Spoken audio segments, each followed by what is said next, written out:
오늘은 사무엘상 2장에 있는 2장 그 중반부터 11절부터 36절까지의 말씀으로 우리가 하나님의 사람으로 살아간다는 것이라는 제목으로 함께 말씀을 나누도록 하겠습니다. 사무엘상 2장 11, 12절 우리 함께 읽어보십시다. 우리 큰 소리로 사무엘상 2장 11, 12절만 함께 읽도록 하겠습니다. 시작. 엘가나는 라마의 자기 집으로 돌아가고 그 아이는 제사장 엘리 앞에서 여호와를 섬기니라. 엘리의 아들들은 행실이 나빠 여호와를 알지 못하더라. 제가 어릴 때 주일학교에서 배운 노래가 하나 생각이 났습니다. 사무엘 하면 항상 생각나는 노래가 있습니다. 어린 사무엘 기도했어요. 나도 할래요, 나도 할래요 하는 짧은 노래인데 거기다가 어린 사무엘 전도했어요. 어린 사무엘 성경 봤어요. 이런 노래가 있었습니다. 근데 이제 초등학교 때 제 친구 중에 하나가 또 사무엘이라는 친구가 있었습니다. 같이 이 노래 부르면 항상 예배 다 끝나고 우리 길 가면서 놀렸죠. 어린 사무엘 연애했어요.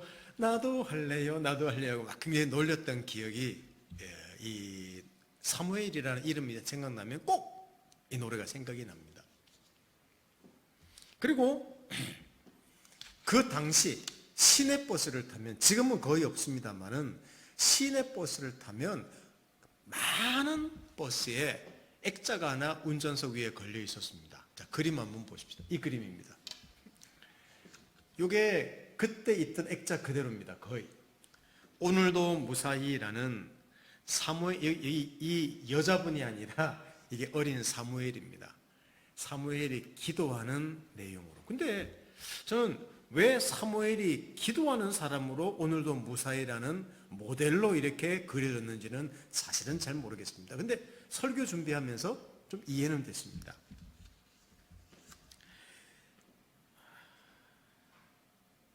오늘은 사무엘과 당시의 제사장이었던 엘리와 그 아들들에 관한 이야기를 잠시 나누려고 합니다. 당시에 정치 지도자와 영적인 지도자를 함께 하고 있었던 사람이 이 제사장이었는데 이름이 엘리, 나이가 늙었죠. 또 그 아들들도 제사장이었습니다. 근데 이들이 얼마나 타락했는지에 대한 이야기가 기록된 것이 이 사무엘상 2장입니다. 이것은 엘리와 그 아들들에 대한 이야기만이 아니라 당시 이스라엘의 상태와 수준이 어떠했는지를 어쩌면 대표로 상징적으로 보여주고 있다고도 할 수 있습니다. 자, 이제 12절부터 17절까지를 한번 보십시다. 12절부터 17절까지 한번 보십시다. 제가 읽어드리겠습니다. 한번 잘 들어보십시오. 도대체 어떤 짓을 했는지. 엘리의 아들들은 행실이 나빠 여호와를 알지 못하더라. 그 제사장들이 백성에게 행하는 관습은 이러하니, 관습이라고 했지 않습니까? 한두 번의 이야기가 아니에요. 곧 어떤 사람이 제사를 드리고 그 고기를 삶을 때에 제사장의 사환이 손에 새 갈고리를 가지고 와서 큰 포크를 가져왔다는 겁니다. 그것으로 냄비에나 솥에나 큰 솥에나 가마에 찔러 넣어 갈고리에 걸려 나오는 것은 제사장이 자기 것으로 가지되 실로에서 성소가 있는 그곳에 온 모든 이스라엘 사람에게 이같이 할 뿐 아니라 기름을 태우기 전에도 반드시 하나님께 기름을 먼저 태우고 고기를 나눴습니다. 제사장의 사환이 와서 제사 드리는 사람에게 이르기를 제사장에게 구워 드릴 고기를 내라. 그가 내게 삶은 고기를 원하지 아니하고 날 것을 원하신다 하다가 그 사람이 이르기를 반드시 먼저 기름을 태운 후에 내 마음에 원하는 대로 가지라 하면 그가 말하기를 아니라 지금 내게 내라. 그렇지 아니하면 내가 억지로 빼앗으리라 하였으니 이 소년들의 죄가 여호와 앞에 심히 크면 그들이 여호와의 제사를 멸시함이었더라. 22절도 한번 보십시다. 자, 같이 읽어봅니다. 제가 읽어드릴게요. 22절. 엘리가 매우 늙었더니 그의 아들들이 온 이스라엘에게 행한 모든 일과 회막 문에서 수종드는 여인들과 동침하였음을 듣고 라고 많은 구절의 할애에서 기록하고 있습니다.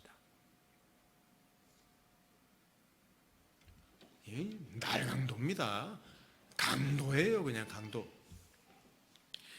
이 어처구니 없는 그 당시 영적 지도자, 정치적 지도자의 그 어처구니 없는 행위를 간단하게 요약하면 이 말입니다. 오늘 12절에 나온 것처럼 여호와를 알지 못하였더라. 아니, 하나님의 제사장인데 여호와를 알지 못했대요.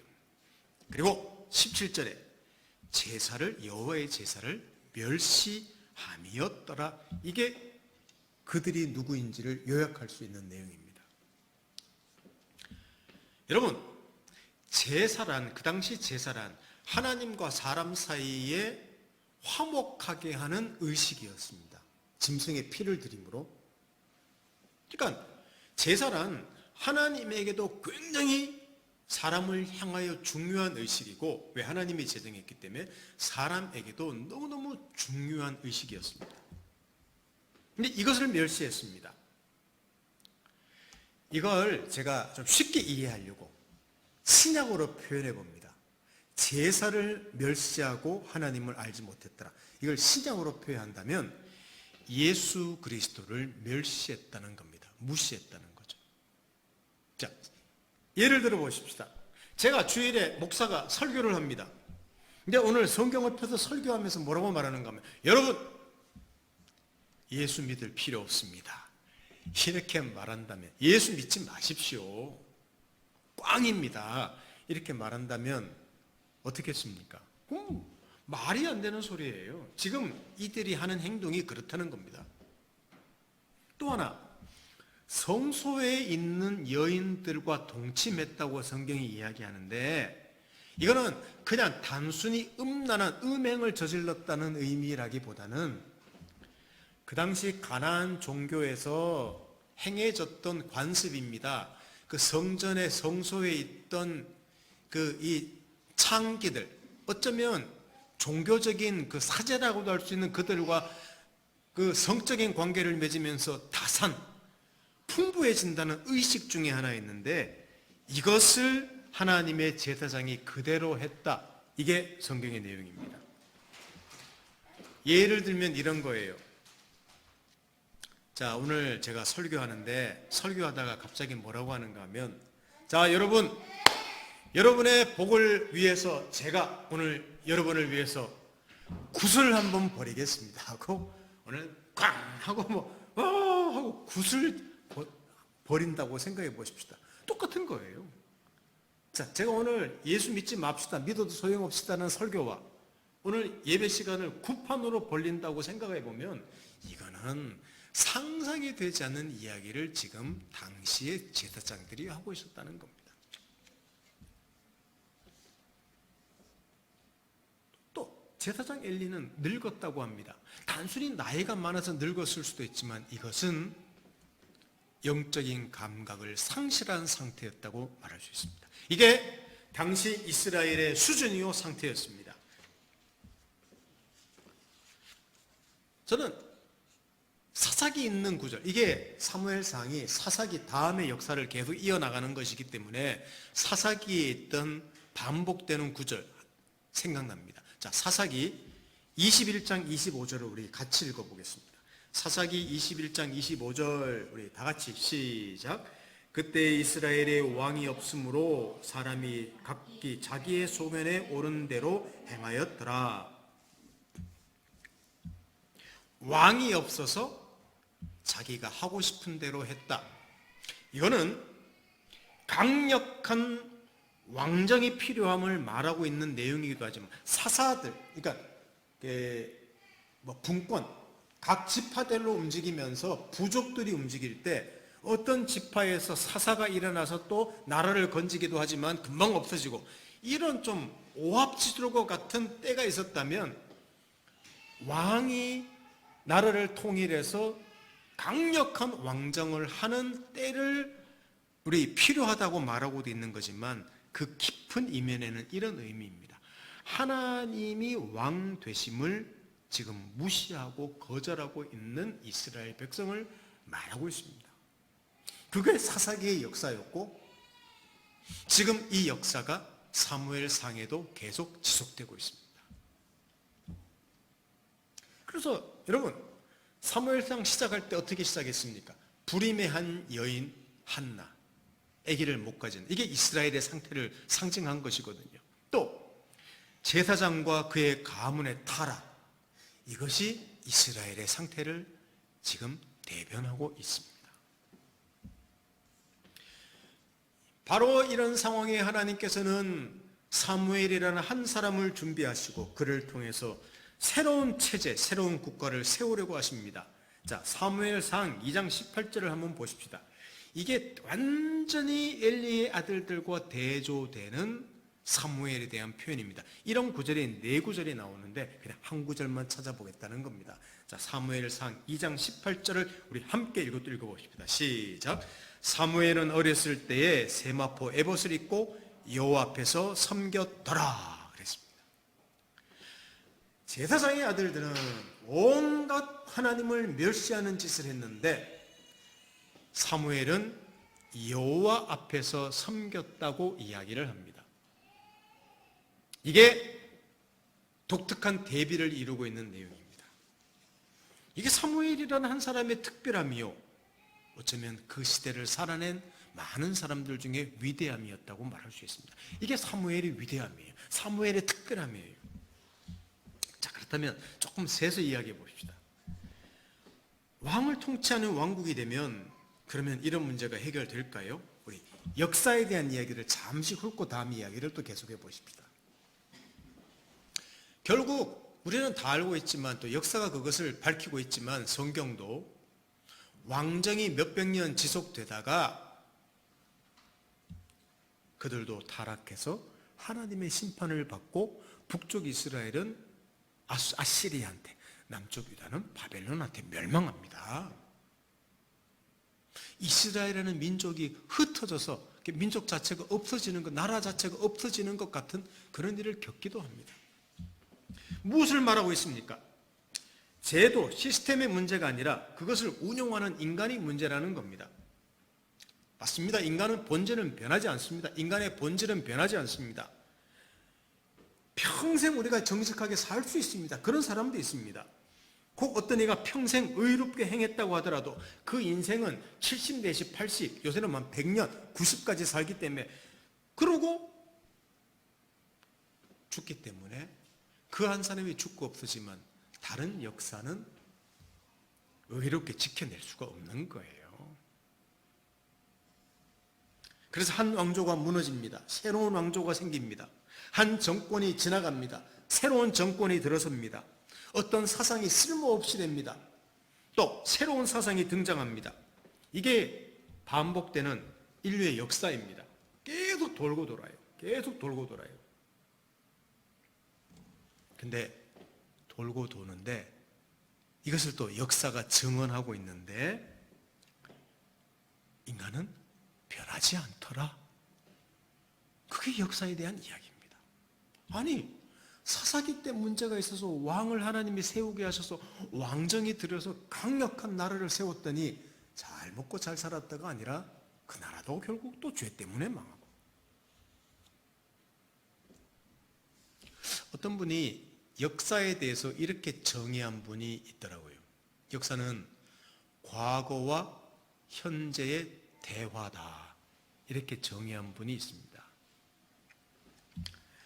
이게 무슨 말인가 하면 과거를 통해서 배워서 현재를 살아내는 것이라는 의미라고 저는 생각합니다. 우리 뭐 옹고이 지신 이런 말도 쓰지 않습니까? 물론 배웁니다. 근데 솔직히 말하면 거의 배우지 못합니다. 왜? 반복, 그 실패를 신기하게 반복하거든요. 역사는 돌고 돕니다. 인간의 문명이나 기술이나 과학이나 환경이나 많은 것들은 엄청 진보하는 것처럼 보이는데 인간의 본성은 변하지 않습니다. 학문도 발전하고 사상도 발전하고 인간의 본질은 변하지 않아요. 그래서 하나가 뒤집어지고 또 새로운 게 생기고 또 하나가 뒤집어지고 새로운 게 생기고 늘 반복합니다. 근데 하나님의 역사도 그런데 그래서 인류가 살아가고 있는지도 모릅니다. 그래서 인류가 살아가고 있는지도 모릅니다. 전도서는 이렇게 기록하고 있습니다. 전도서를 한번 읽어보십시다. 자, 전도서 1장 9절이라고 하는 성경을 한번 읽어보십시다. 전도서 1장 9절. 자, 우리 같이 읽어보겠습니다. 오늘은 성경 구절이 많지 않기 때문에. 자, 시작. 이미 있던 것이 후에 다시 있겠고 이미 한 일을 후에 다시 할지라 해 아래는 새 것이 없나니 라고 되어 있습니다. 그렇습니다. 지금 하는 것도 새 것이 아닙니다. 왜 새 것이 아닌가 하면 물론 여러분 이런 핸드폰 같은 거 옛날에는 없었어요. 다 새 것입니다. 이게 무엇을 말하는지 아시겠죠? 사람이 한결같기 때문입니다. 그래서 새 것이 없는 거예요. 그래서 새 것이 없는 거예요.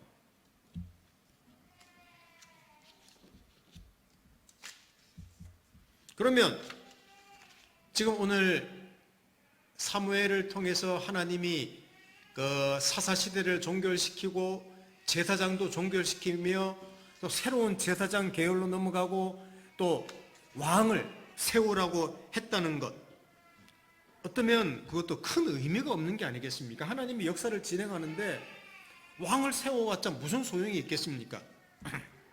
근데 어떤 점에서는 맞습니다. 어떤 점에서는 맞습니다. 근데 하나님이 하시려는 일은 우리가 생각하는 보통 생각하는 왕이 아니라는 사실을 꼭 아시면 좋겠습니다. 우리가 생각하는 보통 왕이 아니라는 사실을 알면 좋겠습니다. 나중에 살펴보겠지만 여러분, 이스라엘의 첫 번째 임금이 누굽니까? 이스라엘의 첫 번째 왕이 사울이라는 왕입니다. 그런데 사울 왕이 금방 실패합니다. 모든 면에서 뛰어났습니다. 그럴 때 왕을 요구해서 모든 면에 뛰어난 왕을 세웠는데 그는 실패해요. 아, 역사는 반복되는 거구나. 이럴 즈음에 하나님께서 한 사람 다윗을 세웁니다.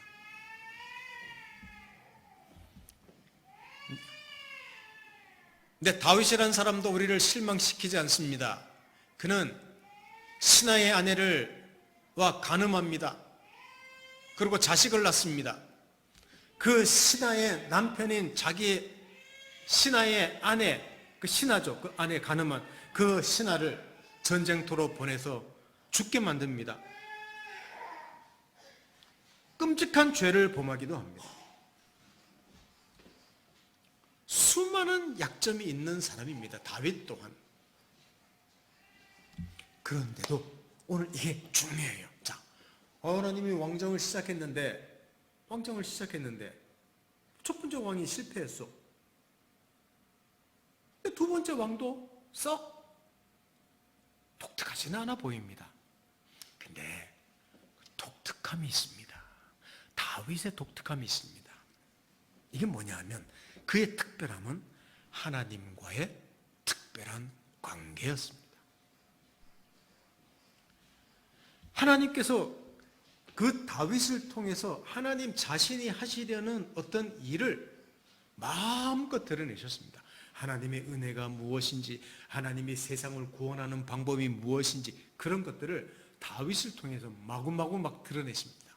보여주십니다. 경험하게 하십니다. 그리고 그의 후손을 통해서 다윗 왕의 후손인 예수 그리스도를 통해서 구원하시는 일을 그 다윗을 통해서 시작하십니다. 이게 다윗의 독특함이에요. 사실 우리와 거의 똑같습니다. 자, 사도행전 13장 21절에서 23절을 한번 보겠습니다. 사도행전 13장 21절에서 23절 제가 읽어드릴게요. 이거는 제가 한 절 여러분 한 절 우리 같이 읽어보십시다. 그 후에 그들이 왕을 구하거늘 하나님이 베냐민 사람 지파 사람 기스의 아들 사울을 40년간 주셨다가 같이 읽습니다. 패하시고 다윗을 왕으로 세우시고 증언하여 이르시되 내가 이새의 아들 다윗을 만나니 내 마음에 맞는 사람이라 내 뜻을 다 이루리라 하시더니 함께 읽습니다. 하나님이 약속하신 대로 이 사람의 후손에서 이스라엘을 위하여 구주를 세우셨으니 곧 예수라. 스데반이 한 설교 내용입니다.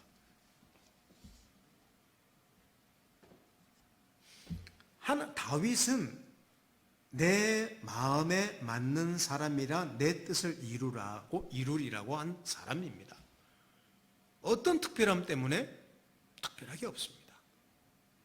근데 하나님이 그를 통하여 경건한 삶, 하나님과 독특한 삶, 그도 또 죄를 지었지만 죄를 그대로 인정하고 하나님의 은혜를 누리고 그 죄사함의 은혜를 누리고 그 죄사함의 은혜를 누리는 중에 하나님의 온 인류를 구원하는 그 은혜가 죄를 덮어주시는 은혜가 무엇인지를 마구마구 삶에서 경험하고 하나님의 목자 되심, 하나님의 은혜, 이 모든 하나님의 일하심을 그 일생 동안에 경험합니다. 이게 다윗의 생애였어요.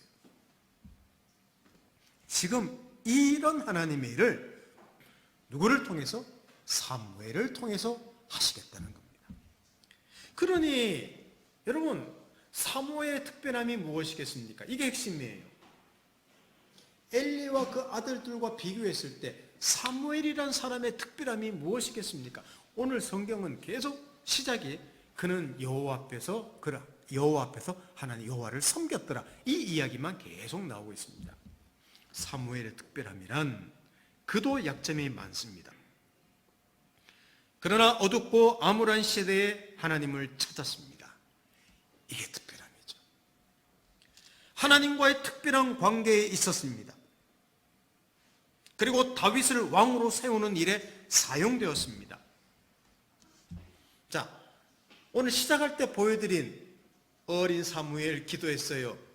조금 이해되십니까? 사무엘이 여호와를 섬겼다는 거예요. 그 그림이 그냥 오늘도 무사히 그 기도가 아니라 그 암울한 시대에 사무엘의 독특함은 여호와를 섬기는 그림이었다는 사실입니다. 사랑하는 성도 여러분, 지금이나 과거 이스라엘의 모습이나 사실 같습니다. 살기 어려운 시대라고 말합니다. 그러나 정직하게 말한다면 항상 살기 어려운 시대였습니다. 늘 새로운 정권, 새로운 지도자, 새로운 사상, 새로운 것들을 우리는 기대합니다. 그러나 얼마 지나지 않아서 금방 그게 문제가 있음을 발견합니다. 그리고 실망합니다. 다시 제자리로 돌아가는 느낌입니다. 또 새로운 것을 기대합니다. 요구하죠. 그래서 인류가 지금까지 왔습니다. 하나님께서 이스라엘에게 사사를 세우시고 왕을 세우시고 선지자를 보내시며 수없이 반복되는 역사를 진행하시며 무엇을 보이셨느냐? 참 사람이 일관성이 있구만. 사람이 인간의 본성이 한결같다는 것을 보이시며 그 사람을 위해서 하나님께서 하시려는 일이 무엇이며 결국은 죄인을 위해서 하나님이 하시려는 일은 하나님의 주권과 그의 일방적인 은혜만이 사람들에게 필요함을 그 무수한 반복되는 역사 속에서 보여주셨다는 겁니다. 이게 인류의 역사이기도 하고 특별히 이스라엘의 역사이기도 합니다. 얼마 전에 제가 보게 되었던 4월 27일자 국민일보에 실렸던 한 기사를 보게 되었습니다. 한번 그림을 보여주십시오. 종교별 이미지 지도라고 하고 어떤 종교기관 또 이렇게 설문기관에서 이거를 의뢰해서 한 1000명을 대상으로 했다는 겁니다. 한번 보십시오. 불교와 천주교와 기독교를 보시면 불교는 포용적이고 상생하고 친근하고 천주교 도덕적이고 진정성 있고 헌신적이고 이런 좋은 것들이 중간에 많이 나와 있죠. 공감하고. 기독교 보십시오. 가장 중간에 배타적이다. 그 근처에 물질적이다, 위선적이다, 세속적이다, 이기적이다. 이게 기독교라고 설명되어 있습니다. 참 기도 한참 설문조사입니다. 다음 그림을 하나 볼까요? 종교별 호감도가 또 같이 나왔습니다. 종교 호감도를 100으로 할 때 기독교 25.3%, 천주교와 불교가 거의 비슷합니다. 원불교하고 비슷합니다.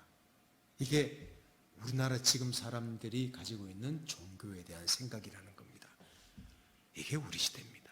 저는 에이 아니야. 전 100% 공감합니다. 이런 시대에 우리는 그리스도인으로 살아가고 있습니다. 아니 버티고 있는지도 모릅니다. 이런 시대에 우리는 예배를 드리러 오고 말씀을 묵상하고 기도하며 전도의 길을 모색하며 정직하게 살아가기를 힘쓰며 죄를 멀리하려고 애쓰고 있습니다. 언제? 이런 상황 속에서. 그게 누구냐? 우리 그리스도인이란 말이죠. 물론 실패합니다. 많은 약점을 가지고 있습니다. 어쩌면 하나님께서 이 시대에 하나님의 일을 위해서 우리를 남겨두시고 부르시고 남겨두셨는지도 모릅니다. 물론 여기 모인 예배에 모인 우리만 아니라 또 이 시대에 신실하게 살아가려고 하는 모든 하나님의 사람들을 통틀어서 제가 일컫는 것입니다. 무엇을 말하려는 겁니까? 하나님께서는 이런 어두운 시대, 특히 우리나라만 보십시다. 그냥 기독교가 25%밖에 되지 않고 호감도가 이기적이고 물질주의적이고 세속적이고 배타적이고 말하고 있는 그 기독교 안에서도 하나님은 자기 일을 하신다는 겁니다. 이것이 우리가 한 그리스도인으로 살아가면서 살아가는 존재 이유 중에 하나입니다. 오늘 설교 제목이 무엇이었습니까? 우리가 하나님의 사람으로 살아간다는 것이라는 제목을 했었죠. 우리가 이 시대에 하나님으로 살아간다는 그 존재 이유 중에 하나가 어두운 시대에 하나님은 지금도 일하고 있기 때문에 우리를 그 자리에 그대로 두시는 거예요. 근데 그냥 두시기만 하는 게 아닙니다. 자, 근데 우리는 그런 생각을 거의 하지 않습니다. 왜? 우리는 유명하지도 않고 재능도 별로 없고 가진 것도 없고. 아닙니다. 이런 시대에 우리가 그리스도인으로 남아서 세상을 위해서, 이 나라를 위해서, 주변 사람들을 위해서 기도하는 사람입니다. 아멘입니까? 그게 우리 그리스도인이에요. 하나님 말씀 안에서 하나님의 뜻을 알아가기를 힘쓰고 있습니다. 바로 우리가 함께 모여서 예배를 드리며 우리 서로 사랑하고 있습니다. 일하면서 함께 살아가면서 사람들을 섬기려고 합니다. 이웃을 섬기려고 합니다. 제가 왜 이 말씀을 드리는가 하면 하나님께서 우리를 통해서 세상에서 일하고 계신다는 흔적이라는 말이죠. 사랑하는 성도 여러분, 우리의 독특함, 우리의 특별함이 무엇이겠습니까? 이게 우리의 특별함이에요. 기독교가 되게 참 호감이 없구나. 에이, 그게 아니라 그런데도 개독교라는 소리를 듣는데도 우리가 하나님의 사람으로 살아가려고 애쓰고 있다는 사실입니다. 저는 그것이 저와 여러분들의 특별함이라고 생각합니다. 저도 때로는 기가 죽기도 합니다. 저 자신을 바라보면서 화가 나기도 합니다. 왜? 비교를 할 수밖에 없기 때문에 그렇습니다. 그런데 저는 아주 작은 교회의 목사이지만 하나님의 은혜를 마구마구 덧입고 있습니다. 그래서 하나님이 누구신지를 알아요. 또 순수함을 지키려고 몸부림치고 있습니다. 제 이야기를 잠깐 할 때 여러분 이야기이기도 합니다. 성숙을 위해서 그래도 기웃거리고 있습니다. 하나님의 뜻과 일하심을 알아가고자 변함없이 추구하고 있습니다. 사람들을 이해하고자 노력합니다. 균형 잡힌 삶을 위해서 고민하고 있습니다. 이게 제가 지금 하는 일이에요. 여러분도 마찬가지라고 생각합니다. 이게 무엇이냐? 이 어려운 시대에 하나님이 일하시는 흔적입니다. 이게 하나님이 일하시는 흔적이에요. 세상에서 하나님의 사람으로 살아나간다는 것, 내가 그렇게 살아나가는 거 있구나. 이게 이 어려운 암울한 세상에서 하나님이 일하신다는 흔적이지요. 그러니 고개를 들 수밖에 없고 용기를 낼 수밖에 없습니다. 기도하는 사진 그 한 장 다시 떠올려 봅니다. 이 사진이 오늘도 무사히가 아니라 이 어려운 시대에 나 한 사람, 물론 여러분들이 탁월한 사람이 되어서 돈도 많이 벌고 기업을 가지고 유명한 사람이 되고 연예인도 나오면 좋겠고 뭐 다양한 사람이 다 되면 좋겠습니다만은 가장 어쩌면 위대한 일은 이 시대에, 이 어려운 어두운 시대에 우리가 이렇게 무릎 꿇는, 사무엘처럼 무릎을 꿇을 수 있는 사람, 하나님의 말씀을 찾을 수 있는 사람, 하나님의 은혜를 구할 수 있는 사람으로 산다는 것, 하나님의 사람으로 산다는 것, 이것이 우리의 귀한 독특함입니다. 그러니까 우리가 우리 자신을 생각하는 것보다 우리는 더 귀한 존재임을 우리는 알아야 됩니다. 사랑하는 성도 여러분, 하나님께서 열심히 일하고 계십니다. 암울한 시기에도 우리를 통해서 반드시 하나님 백성 안에서 일하십니다.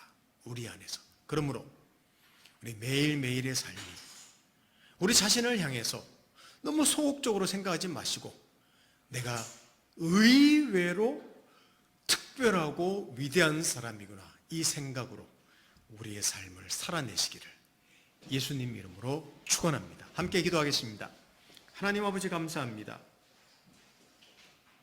엘리와 그 아들들을 보았고 사무엘이란 한 어린아이가 여호와를 섬기는 그 모습 속에 도대체 하나님이 하시려는 일이 무엇인지를 사무엘을 통하여 보았습니다.